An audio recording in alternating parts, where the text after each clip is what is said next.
Hello everyone and welcome to my channel. এখন আমি নীরজ পান্ডের পরিচালনায় সিকান্দার কা মুকদ্দর এই সিনেমাটা যেটা নেটফ্লিক্সে এসছে সেই সিনেমাটা নিয়ে কথা বলবো। এই সিনেমাটাতে মুখ্য চরিত্রে অভিনয় করেছেন জিমি শেরগিল, তামান্না ভাটিয়া, অবিনাশ তিওয়ারি সহ আরও অনেকে এখানে অভিনয় করেছে। আমি প্রথমে ভেবেছিলাম এটা খুব একটা মানে থ্রিলার টাইপ একটা কিছু সিনেমা হবে, কিন্তু থ্রিলার আছে, থ্রিলার নেই, জাস্ট একটা প্রশ্নের উত্তর, যে পার্টিকুলার যে জিনিসটাকে নিয়ে এত কাণ্ড সেটা কোথায়, শুধুমাত্র একটা প্রশ্নের উত্তর। মনে হয়েছে যে আমাদের দর্শকদেরকে সিনেমাটা শুরু হয়েছে, সিনেমাটা পুরো সিনেমাটাতে নানা রকম ঘটনা দেখানো হয়েছে, প্রেজেন্ট টাইম, পাস্ট টাইম, এরকম 15 বছর আগে, 15 বছর পরে, এরকম সমস্ত রকমের ঘটনা দেখিয়ে সিনেমার শেষে আমাদের বলা হয়েছে যে জিনিসটা কোথায় আছে। কিন্তু তারপরেও কিন্তু এটা একটা ক্লোজার হয়নি। মানে এখানে সিনেমাটার কিন্তু কোনো ক্লোজার হয়নি, অথচ এটা যদি কোনো থ্রিলার মুভি হতো তাহলে কিন্তু একটা ক্লোজার হতো। তো এনিওয়ে এই সিনেমাটার গল্প নিয়ে বলার মতো কিছু নেই।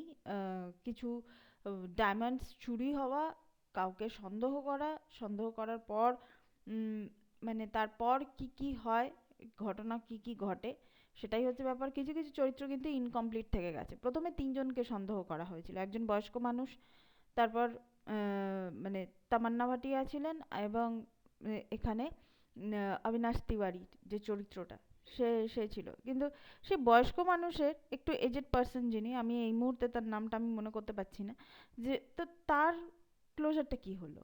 আজকে ফোকাসটা পুরোপুরি তামান্না ভাটিয়া আর অবিনাশ তিওয়ারির দিকেই পুলিশের ছিল, ওনার দিকে ছিল না। মানে যে 32 বছর না 37 বছর একটা কোম্পানিতে সে কাজ করেছে, তার দিকে পুলিশের নজর ছিল না। মানে কিরকম ধরনের ইনভেস্টিগেশন হচ্ছে? আমি যদি তিনজনকে ধরি তাহলে আমি তিনজনের দিকে সমানভাবে আমি নজর রাখবো, আমি দুজনের দিকে সমানভাবে নজর রাখছি, একজনের দিকে রাখছি না। সেটাকে একটা কেমন লাগছে। আর এদিকে পর তারপরে যে দুজন আছে, ক্যাদি নাম্বার 2, 3, এই 2, 3কে মানে একজনকে আরেকজনের বিরুদ্ধে কাজে লাগানো, তো সেই রকম ভাবে এত বছর কাটিয়ে দেওয়া। মানে আবার আরেকটা চরিত্র আছে যে চরিত্রটা তাকে হেল্প করছে, আবার আরেকজন আছে যার সঙ্গে কেউ বাইরে বেড়াতে যাবে, সেরকম প্ল্যান করে রেখে দিয়েছে। এই জায়গাগুলো না একটু অগোছালো লাগছে। এই যে তিনটে মেয়ের ক্যারেক্টারকে নিয়ে আসা, এর মধ্যে একটা ক্যারেক্টারের কোনো দরকার ছিল না। মানে বিশেষ করে যার সঙ্গে মানে কোথাও বাইরে ঘুরতে যাওয়ার কথা আছে, তো সেটার কিন্তু দরকার ছিল না। ওটার কি যুক্তিকতা আছে আমি জানি না। ওই চরিত্রটার কোনো দরকার নেই, মানে গল্পটাকে কোনোভাবেই সে এগিয়ে নিয়ে যাচ্ছে না। বাকি দুটো চরিত্রকে নিয়ে ভাবা যেতে পারতো। তো এটাই হচ্ছে ওভারঅল আমার কাছে এই সিনেমাটা নিয়ে আমি একটা ছোট্ট আলোচনা করলাম।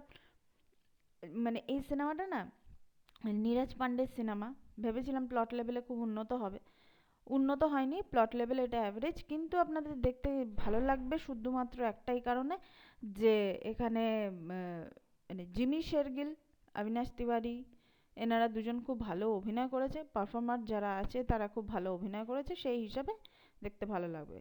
তো এটাই ছিল আমার এই সিনেমাটাকে নিয়ে আমার reaction. Thank you so much, that's all. Please keep watching and please subscribe my channel. Till then, good bye.